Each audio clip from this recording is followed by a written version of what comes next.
연결하신 말씀은 사도행전 4장 1절로 4절까지는 말씀입니다. 고난과 신앙이라고 하는 제목으로 하나님 말씀드리기를 원합니다.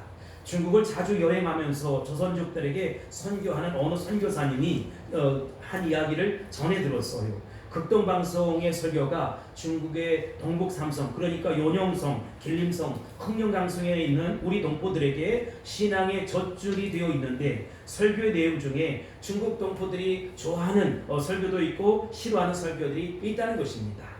동북 삼성의 조선족들이 가장 듣기 싫어하는 설교가 뭐냐? 그것은 예수 믿으면 복을 받는다 라고 하는 내용의 설교라는 것입니다.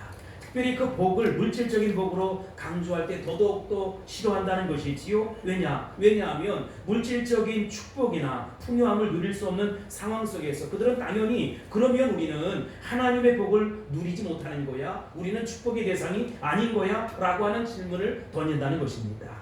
동북 삼성의 조선족들의 그러한 현실은 소위 기복신앙 중심의 설교가 가장 인기가 있는 설교가 되고 있는 대한민국의 정황과 아주 대조적인 모습이다, 이렇게 이야기할 수 있을 거예요. 대한민국의 성도들은 축복 이렇게 이야기하면 정신적인 축복이나 인격적인 축복, 더 나아가서 하나님과 올바른 관계를 맺으면서 순수한 관계 속에서 축복으로 이야기하기보다는 물질적인 풍요함이라든지 넉넉함의 개념으로 파악하는 경향성이 있어요. 다시 말하면 그리스도인들도 물질적인 부요를 최고의 복으로 간주하는 세상의 가치관 속에 우리가 설득을 당하고 살아가고 있다는 것입니다. 물질주의적 세계관, 이 세속적 세계관이 판을 치고 있는 오늘날 이 고난의 가치를 말한다는 것은 어쩌면 인기가 정말로 없는 일일지 모르겠어요. 그러나 우리가 원하든 원치 않든 우리에게 고난은 피해갈 수 없는 불청객이라는 것입니다. 우리의 인생 속에 이 고난의 불청객이 찾아와요. 그래서 준비 없이 고난을 맞이하고 허둥대기보다는 고난을 맞을 우리 신앙인의 자세가 도대체 어떻게 돼야 될 것인가, 어떻게 물리쳐야 될 것인가 라고 하는 것을 정립하는 것이 대단히 중요하다고 생각합니다. 영각이 있는 곳에는 언제나 고난이 뒤따르게 되어 있다는 것입니다. 고난이 없는 영광은 존재하지 않아요. 노 크로스, 노 크라운이라는 말이 있지 않습니까? 대가를 치르지 않고 오는 축복이 없다, 이 말이 있지요. 세상적으로도 정치, 경제, 사회문화 등 이 전문적인 분야에서 나름 정상에 올라간 사람들을 보면 그 나름대로 피나는 노력이 있었고 고통이 있었고 시련이 있었고 대가 지불이 있었다는 사실을 알 수가 있어요. 정상의 자리에 오르기까지 그렇게 쉬운 길이 아니었다는 것입니다. 우리의 영적인 생활에 있어서 마찬가지라는 사실 여러분 아세요? 영적인 생활에서 가장 필수적인 과정이 뭐냐? 고난이라고 하는 터널이라는 것입니다. 고난을 겪지 않고는 영원히 성장할 수 없다는 것입니다. 시편 119편 17절에 보면 내게 당한 고난이 뭐라고 했습니까? 유익이라, 이렇게 말씀하고 있어요. 우리의 고난은 예수 그리스도와 연관이 되었을 때만 축복이 된다는 것입니다. 그러면 시련과 고난이 예수 그리스도와 연관이 되지 아니하면 어떻게 되냐? 하나님과 연관이 되지 않으면 어떻게 되냐? 내 삶 속에 그저 고통이고 저주라는 것입니다. 여러분이 받는 모든 고난이 예수 그리스도와 연결될 수 있기를 예수의 이름으로 축복합니다. 그럴 때 그 고난은 여러분을 변화시킬 것이고, 그 고난은 여러분들을 성장시킬 것이고, 그 어려움은 여러분들을 정말로 성숙한 거룩한 하나님의 사람으로 변화시켜 놓을 것입니다. 그래서 마지막에 바울 사도와 같이 간증할 수 있을 거예요. 로마서 8장 18절 말씀, 롬8 1:8이라고 하는데 우리 합독합시다. 시작. 생각하건대 현재의 고난은 장차 우리에게 나타날 영광과 좋게 비교할 수 없다는 것입니다. 생각하건대 현재의 고난은 장차 우리에게 나타날 영광, 그것과 게임이 되지 않는다는 것입니다. 초대교회는 그냥 작은 교회가 아니었어요. 고난과 역경 속에서, 시련과 환난 속에서, 핍박 속에서, 심지어 순교의 제물이 되어져가는 그 모습 속에서 초대교회는 성장했다는 것입니다. 오순절은 축복이었고 그래서 기적인 것입니다. 그리고 많은 사람들에게 충격이었고 도전이었어요. 수많은 사람들이 예수 믿고 곧나 하나님의 자녀가 되어서 변화되었다는 것입니다. 그러나 그것은 단순히 계속되는 기적과 축복이 아니었다는 것이지요. 왜요? 그 나름대로의 시련이 있었고 어려움이 있었고 고난이 있었고 환난의 바람이 불어왔고 그것을 이기니까 축복이었고 능력이었고 영광이 나타나게 되었다는 것입니다. 여러분의 삶 속에서도 시련과 고난과 아픔이 있으니까 하나님이 부어주실 축복의 기회요 능력의 기회요 그 놀라운 은혜의 기회라는 것입니다. 그것을 확신할 수 있게 되길 바랍니다. 사도행전 2장은 기독교 역사상 가장 위대한 생일잔치의 날이다 이렇게 이야기할 수 있을 거예요.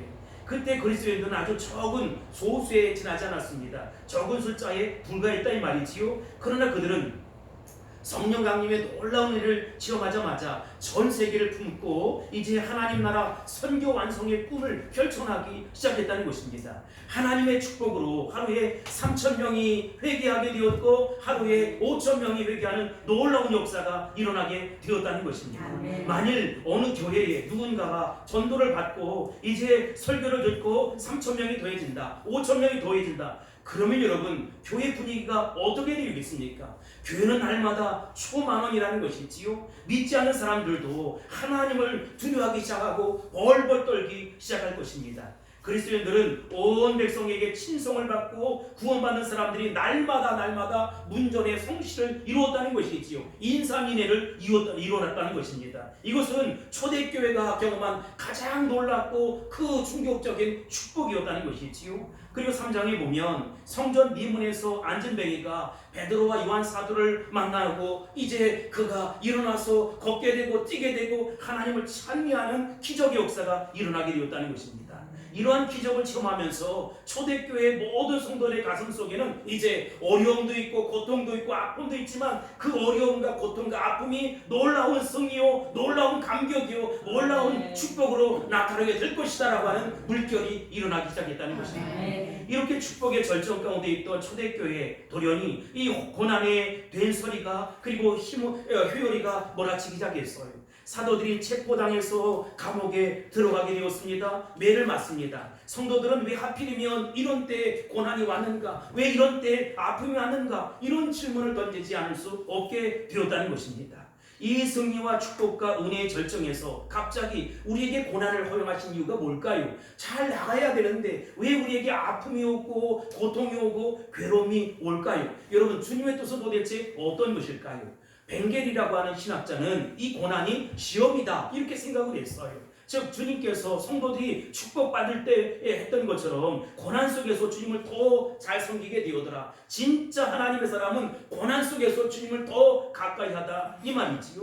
윌리엄 바클리라고 하는 사람은 이 고난은 주님께서 초대교회 성도들에게 처음으로 주신 진지한 자기 성찰의 기회였다는 것입니다. 축복과 성공이 계속될 때 우리는 쉽게 교만해질 수 있고 그것에 넘어질 수 있다는 것이지요. 그래서 이 축복과 성공의 원인이 나에게 있는 것이 아니다 라고 하는 것을 정립시켜 주기 위함이었다는 것입니다.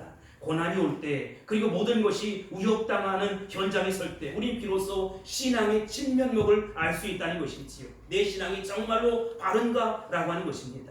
고난이 오면 우리는 축복을 붙들려고 하는 대신에 축복을 부어주시는 분에게 우리 시선을 돌리지 않을 수 없는 것이지요. 아 그렇습니다 주님, 이 고난의 출처는 하나님 아버지이십니다. 그렇다면 이 고난도 우리 주님께서 해결해 주실 것입니다. 축복도 하나님 아버지가 허락해 주셨습니다. 그러니 나 잘났다 생각하지 아니하고 주님을 온전히 신뢰하고 의지하며 살아가겠습니다. 오늘날 우리가 누리고 있는 삶의 평탄함과 축복이 마냥 계속될 것이라고 간주하지 마세요. 생각하지 마세요. 어쩌면 우리 모두에게 있어야 할 자기 성찰의 그 작업이 올지도 모른다는 것이지요. 정말로 폭풍우가 몰아치고 된소리가 몰아치는 것처럼 우리가 그런 어려움을 당할 수 있어요. 그러나 여러분 그럼에도 불구하고 주님 앞에 견고히 서고 바로 설 수 있어야 된다는 것입니다. 이 시련쯤, 이 고난쯤, 이 어려움쯤 내가 맞짱 떠 나아가겠다. 세상 사람들은 내공을 가지고 나아가지만 나는 믿음을 가지고 나아간다. 믿음을 가지고 나아간다 하고 주님 앞에 설 수 있어야 된다는 것입니다. 이 고난의 시기를 보세요. 본문 1절로 2절 말씀 보겠습니다. 시작. 사도들이 백성에게 말할 때에 제장들과 성전 맡은 자와 사두개인들이 이르러 예수 안에 죽은 자의 부활이 있다고 백성을 가르치고 전함을 싫어하여. 아멘. 처음으로 복음을 반대하고 거부하는 세력들이 나타나기 시작했어요. 여러분 생각해 보세요. 이들의 기분이 어땠을지 한번 생각해 보세요. 뭐 그들의 기분을 헤아리고도 남음이 있잖아요. 예수님을 재판하고 빌라도의 손에 이제 넘겨주고 예수님은 십자가 사형을 당하게 되었어요. 그리고 일주일 정도 지나게 되었습니다. 그들은 이것을 귀찮은 예수 일당 없애버렸다라고 하면서 이제 모든 것 끝, 이 마무리되었다라고 만족하고 있었을 거예요. 아니 그런데 이제 그 예수가 부활했다고 제자들이 떠들기 시작했어요. 동네방네에 떠들기 시작했어요. 예수님이 살아계실 때보다 100배나 더 날뛰면서 떠들기 시작했어요. 예루살렘은 온통 축제 분위기였다는 것이지요. 그가 죽은 것이 아니라 사망 권세를 깨뜨리시고 죽음을 이기시고 부활하셨다는 것입니다. 저들의 감정이 어땠겠습니까? 예수님의 제자들은 동네방네 그냥 날뛰었어요. 그랬더니 그 복음에 반대하는 사람들이 어땠느냐? 2절 하반절에 보면 싫어하여라고 말씀하고 있습니다. 여기 싫어하여라고 하는 것은 감정이 격앙되고 화가 치밀고 어쩔 줄 모르는 상태를 의미합니다. 오순절 성령 사건이 일어났을 때 그 사건을 목격했던 많은 유대인들은 도저히 이해할 수가 없었어요. 그래서 사람들은 세술에 취했다라고 이야기해서 놀라운 사건입니다. 받아들일 수 없는 사건이었어요. 이때 베드로 사도가 요엘 선지자의 말씀을 인용해서 그들에게 설명하기 시작합니다. 그리고 진짜 기적이 일어났다고, 예수님이 부활하셨다고, 사망 권세를 깨뜨리셨다고 이제 전도하기 시작했다는 것입니다. 그러니 그들은 거부하던 세력, 비판하던 세력, 싫어하던 세력들이 나타나기 시작해서 정말로 감정적으로 뿐만 아니라 화가 머리끝까지 치밀어 견딜 수 없었던 것이지요. 그들은 도대체 누구입니까? 도대체 누군데 그렇게 싫어하고 감정적으로 격앙이 되고 화가 머리끝까지 치밀었단 말입니까? 그들이야말로 성전에서 봉사하던 사람들이었어요. 그들은 제사장들이었고 성전 관원들이었고 성전에서 경비를 쓰고 질서를 유지했고 그랬던 책임자들이었다는 것입니다. 또 부활을 믿지 않으면서 정치적인 메시아를 대망했던 사내들인 공예의 사두개인, 오늘날로 얘기하면 국회의원 정도의 신분을 가졌던 사람이라는 것입니다. 여러분, 여기에 놀라운 역설이 숨어 있다는 것입니다. 주님을 가장 잘 섬기고 주님을 위해서 살아야 할 사람들이 가장 주님을 정면에서 반대하고 복음에 반대하기 시작했다는 것이지요. 여기에 나오는 제사장, 성전 맡은 관원들, 사두개인들을 생각해 보면 어쩌면 우리의 모습이 아닐까 이런 생각을 하게 되는 것이지요. 사도행전을 계속 보면 재미있는 한 사건이 등장하기 시작했어요. 그것은 뭐냐? 교회를 핍박하고 예수 믿는 사람들을 거부했던 세력들은 외부에 있는 것이 아니라 교회 내부에 있었다는 것입니다. 그러니 적용해 보면 교회 성장과 축복을 방해하는 세력들은 외부의 이방인이나 아니면 이단자들이 아니라 교회 안에 얼마든지 있을 수 있다는 것이지요. 그들은 내부를 비판하고 분열을 가중시키고 거짓과 위선을 꾸미기 시작한다는 것입니다. 마찬가지로 오늘날 교회 성장을 반대하고 있는 그 사람들은 누구일까요? 어쩌면 이 예배당에서 목회를 하고 있는 목사가 아닐까요? 아니면 교회 중직자가 아닐까요? 오늘날 교회 성장을 반대하는 사람들은 세상 사람들이 아니에요. 이방인들이 아니에요. 타종교인이 아니에요. 이단자들이 아니라는 것이지요. 오히려 우리 그리스도인들이 그런 짓을 할 수 있다는 것입니다. 그렇게 하나님의 능력을 부인하고 하나님의 거룩한 역사에 오히려 방해꾼이 될 수 있다. 이것이 슬픈 우리의 자화상이라는 것입니다.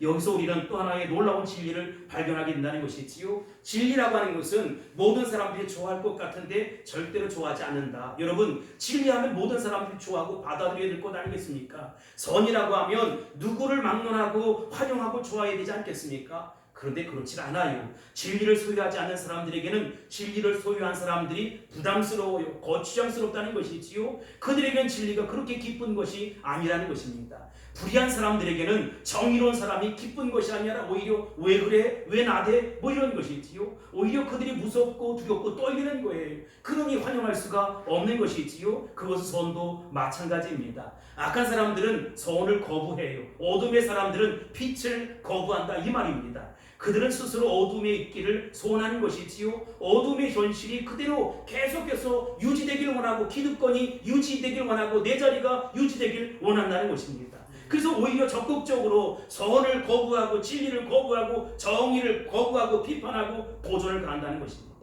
생각해 보세요. 나면서부터 안전뱅이가 된 자가 지금 예수 그리스도의 보배로운 이름으로 말미암아 일어나 걷게 되었다는 것입니다. 40년 된 안전뱅이가 일어나 걷게 되었다는 것입니다.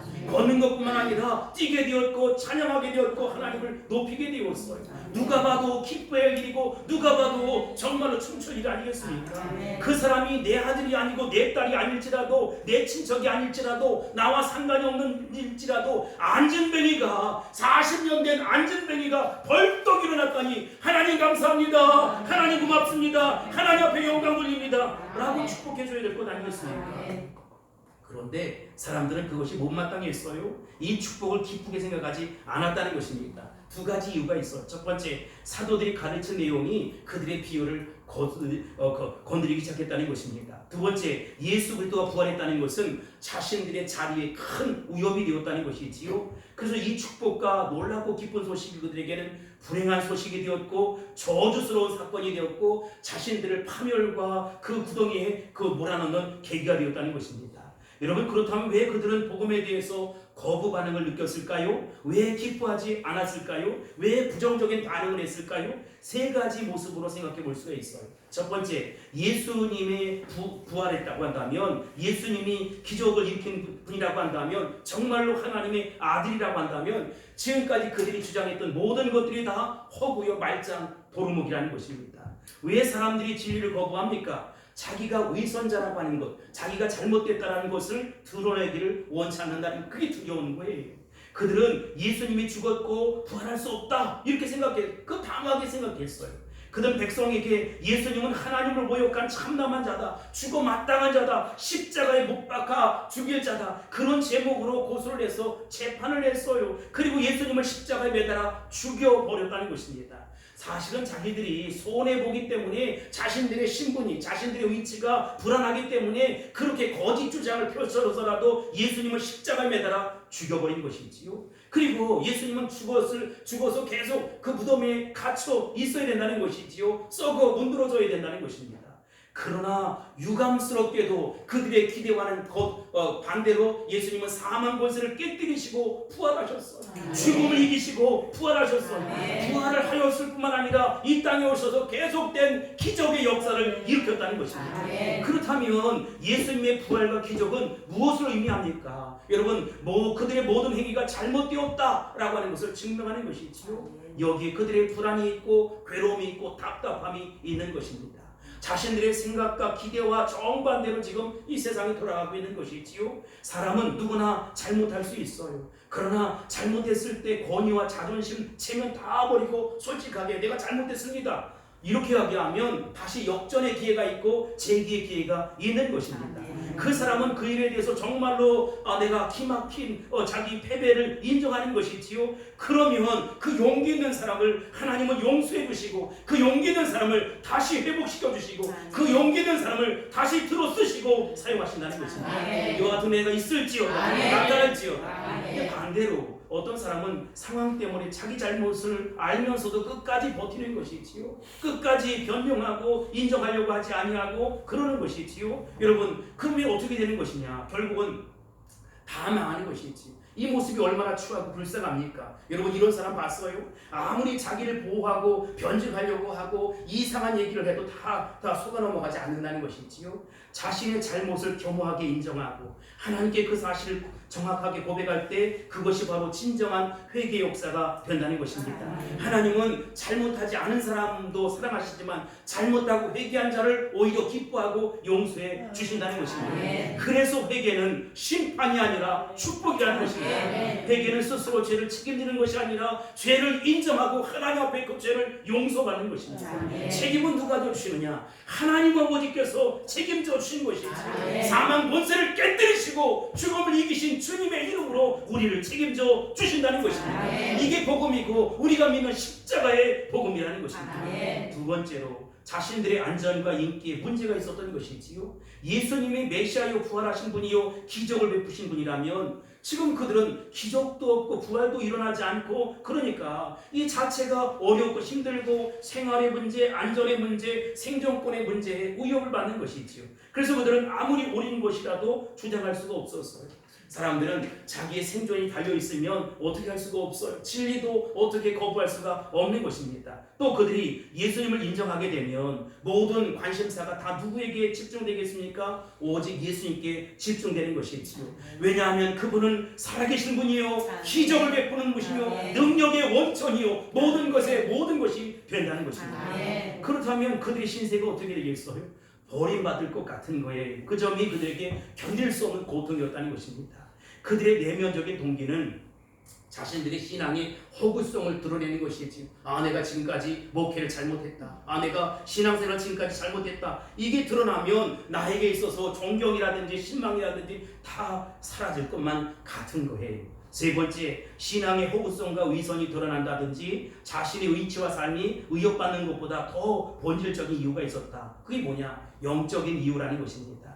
그들이 십자가 복음에 대해서 부정적인 반응을 보인 것은 영적인 사건이에요. 영적인 이유가 뭡니까? 사단은 예수 그리스도를 거부한다는 것입니다.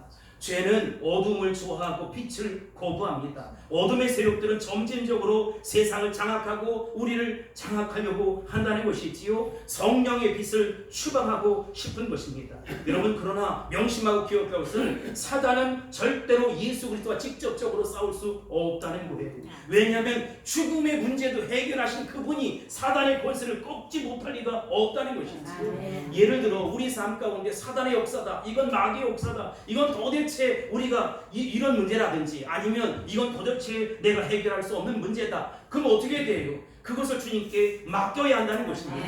그 주님은 나의 질병도 녹여버릴 수 있고 나의 문제도 해결할 수 있고 사단의 세력도 꺾어낼 수 있다는 것입니다. 하나님 앞에 믿음을 가질 수 있게 되길 바랍니다. 하나님을 온전히 신뢰할 수 있게 되길 바랍니다. 근데 세상 사람들은 그게 어려운 거예요. 그 알량한 자존심 때문에 조금도 있지 않은 그 명예 때문에 그럴 수 없는 것이지요. 아주 교활하게 그래서 이렇게 저렇게 이러쿵저러쿵 짝짝꿍 하는 것이지요. 여러분 특별히 우리 지성인들이 문제예요. 지성의 우상, 학문의 우상, 더 나가서 우리 촌스러움들이 다 그런 것입니다. 자기 격에 맞아야 된다는 거예요. 여러분 격이 어디 있습니까? 우리는 어떤 사람이냐면 예수 닮은 하나님의 사람이에요. 세상이 우리를 흔들 수가 없어요. 잠시는 어려움을 당할 수 있어요. 여러분 예수 믿는 사람도 신앙생활 잘하는 사람도 고통을 당할 수 있어요. 그러나 그 고통이 예수 믿지 않은 가짜들에게는 어떻게 되느냐? 멸망의 기대예요. 정말로 그가 저주의 사건이 될 수 있다는 것입니다. 그러나 예수 닮은 하나님의 사람들은 오히려 그것이 든든한 디딤돌이 되고 버팀목이 되고 그래서 하나님 앞에 바로 갈 수 있는 기회가 된다는 것입니다. 여러분의 인생을 걸고 승부를 걸고 하나님 나라 선교 완성을 위해 살아갈 수 있게 되길 바랍니다. 여러분의 인생을 걸고 승부를 걸고 생명을 걸고 하나님 영광을 위해 살아갈 수 있게 되기를 바랍니다. 하나님이 그 고통을 비전으로 만들어 주실 것입니다. 여러분 그 아픔이 여러분들의 비전이 될 것입니다. 그래 내가 나와 같이 어려움 당하고 고통당하고 아픔 당하는 사람들의 심정을 헤아리며 살아가야지, 그들을 위해서 남은 생에 살아가야지 라고 결단할 수 있게 되길 바랍니다. 예수를 거부하는 가장 영적인 깊은 원인은 사단의 영향력이 있었다. 그런데 여러분 우리가 얼마든지 그렇게 쏘가 넘어갈 수 있어요. 그러나 한 길로 갔다 7길로 물러가게 될 것입니다. 어둠의 세력 흑암의 권세는 우리 주님 앞에 보혈의 능력 앞에 벌벌 떨며 떠나가게 될 것입니다. 여러분 우리 모두가 다 말씀에 사로잡힌 자가 될 수 있게 되길 바랍니다. 성령에 사로잡힌 자가 될 수 있길 바랍니다. 하나님의 완전한 포로가 될 수 있길 바랍니다. 문제를 문제시하면 정말 큰 문제예요. 내가 죽을 문제예요. 내가 망할 문제예요. 내가 정말 이 땅에서 꺼져야 될 문제예요. 그러나 그 문제를 어떠한 문제이든 그 문제를 하나님 앞에 맡기면 하나님이 책임질 문제, 하나님이 간섭하실 문제, 하나님이 도와주실 문제, 하나님이 직접적으로 오셔서 완전히 해결해 주실 문제, 치료하실 문제라는 것입니다. 하나님을 의지할 수 있게 되길 바랍니다. 말씀의 포로가 될 수 있길 바랍니다. 성령의 완전한 포로가 될 수 있기를 주의 이름으로 축복합니다. 결국 그들은 사도들을 체포하고 구금하게 이르렀어요. 3절을 보세요. 시작. 그들을 잡음에 날이 이미 저물었으므로 이튿날까지 가두었으나. 아멘. 여러분 위정자들 그 당시에 힘 있는 사람들은 복음 전파자들을 가둘 수는 있었어요. 그러나 여러분 그 복음 자체를 가둘 수는 없다라고 하는 것입니다. 육체는 가둘 수 있어요. 꼭꼭 숨어라 머리카락 보이라. 왜냐하면 여러분 이 육체는 얼마든지 가둘 수 있어요. 근데 힘이 있으니까 권력이 있으니까. 그러나 영혼은 가둘 수 없다는 것입니다. 물리적인 힘으로 사도들을 붙잡을 수는 있지요. 그러나 그들의 영향력은 붙잡을 수가 없는 것입니다. 전도는 막을 수 있을지 모르지만 그 감옥 앞에 갇혀 살아갔지만 그 믿음으로 살아가는 사도들의 믿음을 꺾을 수 없었다는 것입니다. 역사상 폭력과 물리적인 힘으로 승리한 개인이나 나라는 오래가지 못했다는 것이지요. 야 내가 이겼다 그리고 박수치고 하이파이브 하면 잠깐이에요. 오래 존재하지 못한다는 것입니다. 물리적인 힘은 가깝고 현실적이지만 영원하지 않다라고 하는 것입니다. 그들은 사도들의 신문을 위해서 체포했어요. 이튿날 두 사도는 서슬이 10%는 이 유대인의 최고의 법정, 얼마 전에 예수님이 십자가에 그렇게 멀쩡하게 돌아가시는 모습을 다 봤잖아요. 거기에 끌려갔다는 것입니다. 유대 역사가 요세푸스에 의하면 이러한 종교 재판은 성전 지역의 이 서쪽 성벽 밖에서 일어났다는 것입니다. 그들은 여기 적혀있는 이 이름이 기록된 몇몇의 복음 이 핍박자들에 의해서 그들이 그런 것이죠. 당시 최고의 신분, 최고의 직분을 갖고 있었어요. 하나님의 이름을 빙자해서 예수 보혈의 이름을 빙자해서 이 사건을 일으켰고 호시겠다는 것입니다. 여러분 그런 정황을 이해하면서 4절 읽어보세요. 시작. 말씀을 들은 사람 중에 믿는 자가 많으니 남자의 수가 약 5천이나 되었다. 아멘. 여러분 3절에서는 가두었어요. 그런데 이 예수 믿는 사람들 가두었어요. 그리고 예수 믿게 하는 사도들 가두었어요. 그러나 그런 환난이 오고 핍박이 오고 어려움이 있음에도 불구하고 예수 믿는 사람들은 4절이면 얼마나 되었대요? 남자만 5천이 되었다는 것입니다. 이때까지만 해도 숫자를 셀 때 남자만 세웠어요. 1장에서는 예수 믿는 사람들이 몇 명이나 되었습니까? 120명이 되었어요. 그 2장에서는 몇 명이 구원받았습니까? 3,000명이 구원을 받았어요. 교회가 날마다 더해져가는 것이지요. 4장에서는 남자만 5,000명이 되었다는 것입니다. 계속 주님 앞에 돌아오는 무수한 행렬들을 보세요. 고난이 예수 그리스도의 복음을 더 편만하게 만들었고 더 광의적으로 펼쳐가게 되었다. 아무도 저해할 수 없게 되었다는 것입니다. 여러분 이 9절, 이 3절과 4절이 얼마나 대조를 이루는지 몰라요. 환난이 왔지만 부응했어요. 핍박이 왔지만 부응했어요. 고난과 핍박은 결코 무서운 것이 아니다. 여러분 내 삶 속에 고난이 왔습니까? 핍박이 왔습니까? 무서운 것이 아니에요. 우리 주님이 해결하실 문제예요. 예수 보혈의 능력이 나타날 문제예요. 내가 지금까지 믿었던 하나님이 어떤 하나님인가? 능력의 하나님, 엘샤다이 하나님, 그 하나님께서 역사할 차례라는 것입니다. 그것을 내가 맛볼 차례라는 것입니다. 하나님의 영광을 볼 차례라는 것입니다. 예수 그리스도가 내 안에 있으면, 하나님이 나와 함께 있으면 나에게 어떤 환난이 오고 시련이 오고 핍박이 와도 그것은 여러분 심지어 순교의 제물이 된다 할지라도 문제되지 않아요. 오히려 그 핍박이, 환난이, 어려움이, 괴로움이 더 큰 힘을 내게 하는 것이고 고난을 겪을 때 더 믿음이 성장하는 것이고 이게 사도행전의 모습 아니겠어요? 여러분들에게 고난이 왔습니까? 그 고난이 여러분의 비전이 될 수 있길 바랍니다. 아멘. 비전으로 품을 수 있게 되길 바랍니다. 아멘. 사도행전 전체의 줄거리를 두 가지로 요약하면, 하나는 핍박과 고난은 밖에 있는 것이 아니라 안에서 온다. 이 교회 내부에 고난과 핍박이 있다, 이런 것이고, 또 하나는 고난이 올수록 교회는 성장한다는 것입니다. 아멘. 내 삶 속에 어려움이 왔어. 내가 죽겠어. 당장 갚아야 될 빚이 있어요. 카드 빚이 줄줄이 사탕으로 달려 있어요. 몸이 연약해요. 질병이 왔어요. 여러분, 그렇지만 죽지 않아요. 하나님이 여러분을 죽이지 않아요. 터지지 않게 한다는 것입니다. 더 강해질 것이고, 더 세워질 것이고, 하나님의 능력을 받을 것이고, 치료를 받을 것이고, 새 생명의 역사가 일어나게 될 것이라는 것입니다. 복음은 그래서 역설적인 것이지요. 환란이 오고 핍박이 오고 어려움이 오는데 교회는 풍하더라. 어찌 교회만 그러겠습니까? 내 삶 속에 환란이 오고 어려움이 오고 고통이 와도 내 삶 속에 신앙 한 뼘쯤 성장하는 것이고, 더 믿음은 거룩해지는 것이고, 하나님의 전능하심은 나타나게 된다는 것입니다. 남자가 약 5천 명이 되었다고 한다면 여자는 도대체 얼마나 되었을까요? 이 남자보다 여자들이 더 하나님에 대해서 영적으로 민감하잖아요. 따라서 교회에는 여자가 더 많게 돼 있어요. 여자까지 합치면 10,000명을 좋게 넘었을 거예요. 여자들이 또 애들을 데리고 오지 않았어요. 하나 둘 이렇게 데리고 왔을 터인데, 그럼 애까지 포함한다면 적어도 남자 5,000명, 여자 5,000명, 애들까지 하면 15,000명 정도는 되었을 거예요. 아니, 초대교회 당시에 인구 밀도나 환경이나 열악한 교통수단을 전부 다 고려한다면 10,000명 이상 모이는 것이 이게 될성 싶은 거예요. 보통 일이 아니라는 것이지요. 그런데 여러분, 하나님은 하실 수 있다는 것입니다. 나의 믿음 없음으로 하나님을 제한하지 마세요. 나의 지금 환경과 형편 조건 때문에 하나님을 제한하지 말자, 이런 것이지요. 그 당시 열악한 환경, 열악한 교통수단, 인구 밀도 다 따질 것이 아니라 하나님이 하시면 됩니다. 하나님이 역사하시면 됩니다. 하나님이 도와주시면 된다는 것이지, 하나님이 하셨기에 가능한 일이라는 것입니다. 남자만 5,000명이 모였다는 말 속에는 놀라운 그 몇 가지 영적인 비밀들이 숨어져 있는데, 오늘 한 가지만 할게요. 초대교회의 성장 속도가 사람들의 생각과 기대와 계획을 뛰어넘게 되었다. 엄청나게 빠르게 되었다.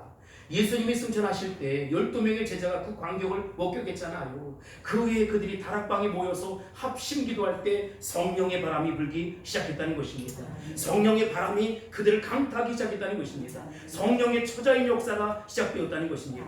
그러니까 성령의 나타남이 있었고, 성령의 강력한 기름 부으심이 있었어요. 그들은 세술에 취한 것처럼 방언을 말하기 시작했고, 예수 그리스도의 십자가 복음을 전하기 시작했어요. 예수 그리스도가 십자가에 매달려 죽었는데 이제 모든 것이 끝장났다고, 더 이상 희망이 없다고, 소망이 없다고, 비전이 없다고, 삶을 한탄하고 환경을 한탄해야 이 지역에 그들에게 말이지요, 하나님을 향한 마음이 더 올곧해졌고 더 뜨거워졌다는 것이지요. 그렇게 믿음을 나가니까 기적의 역사가 나타나게 되더라는 것입니다. 그래서 3,000명이 주님 앞에 돌아오게 되었고, 그래서 5,000명이 주님 앞에 돌아오게 되었다는 것이지요.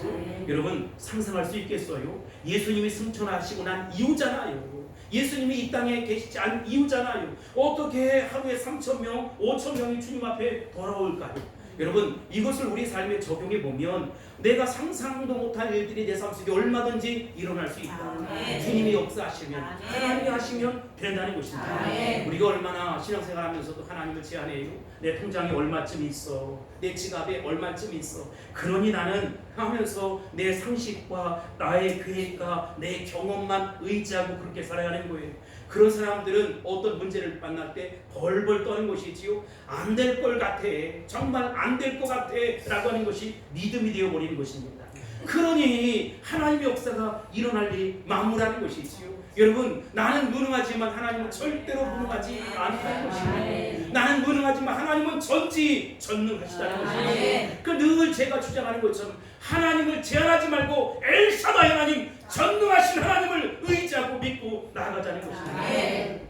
12명이 120명이 되었고, 120명이 3,000명이 되었고, 3,000명이 5,000명이 되었고, 5,000명이 15,000명이 되더라는 것입니다. 이게 다 하나님이 하신 일이지요. 그렇게 하셨다면, 초대교회 때 그렇게 하셨다면 지금도 하실 수 있다 없다?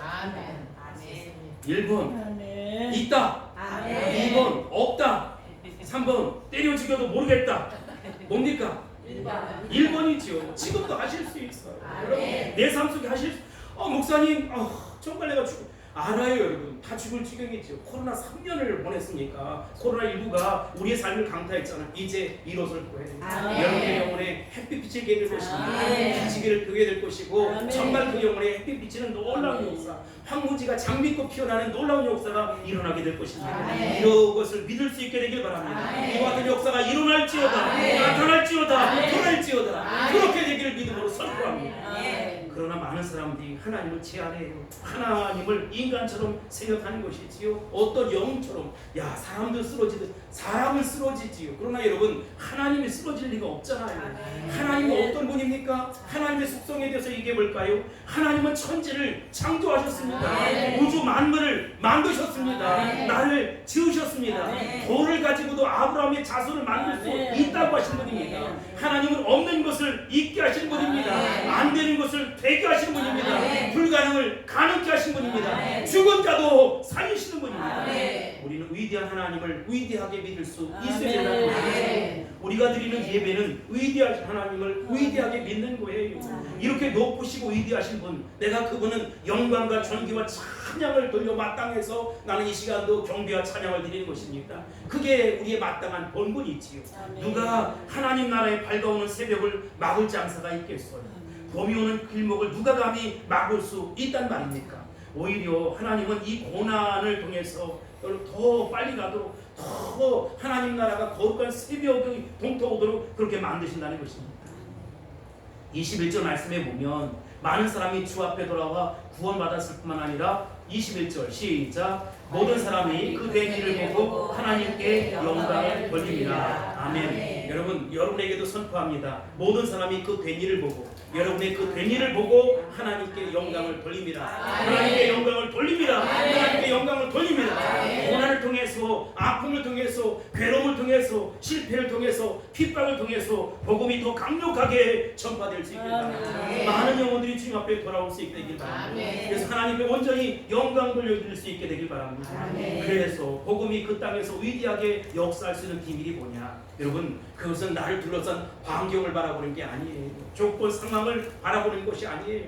지금이 뭐 순탄할 때가 아닌가, 그건 다 소용없는 얘기고, 많은 사람들이 그렇게 얘기해. 저 사람은 배불러서 그렇지, 아직도 버틸 만한 건더기가 있어서 그렇지, 어떻게 지금 이 시간에 예수를 찾았단 말인가. 나같이 병실에 누워 있어봐, 나같이 어려움을 당해봐, 나같이 부도를 맞아봐, 나같이 실패를 해봐. 무슨 소용이 있어 예배가, 무슨 소용이 있어 예수가. 주변에 많은 사람들이 나와 다른 모습으로 신앙의 동기를 끊임없이 의심하게 되고, 그것은 정신적인 사치라 간주한다는 것입니다.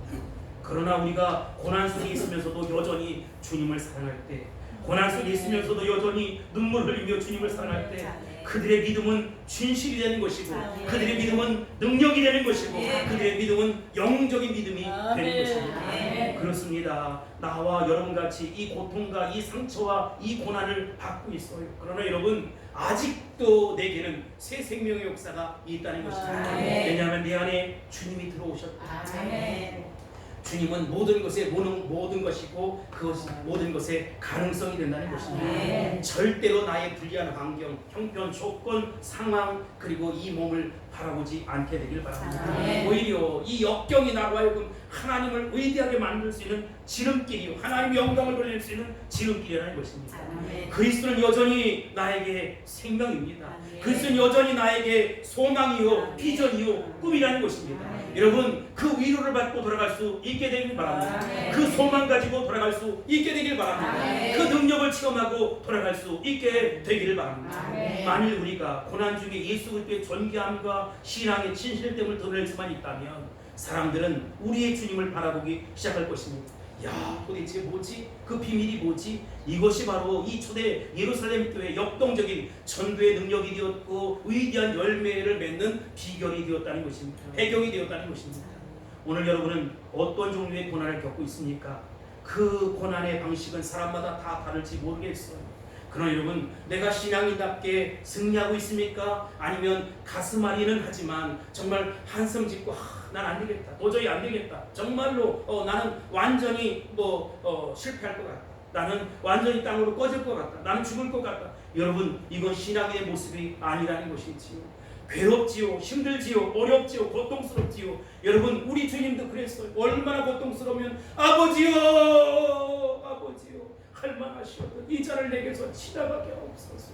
아버지, 어찌하여 나를 버리셨나이까? 아버지, 어찌하여 나를 버리셨나이까? 통곡하고 오열하셨어요.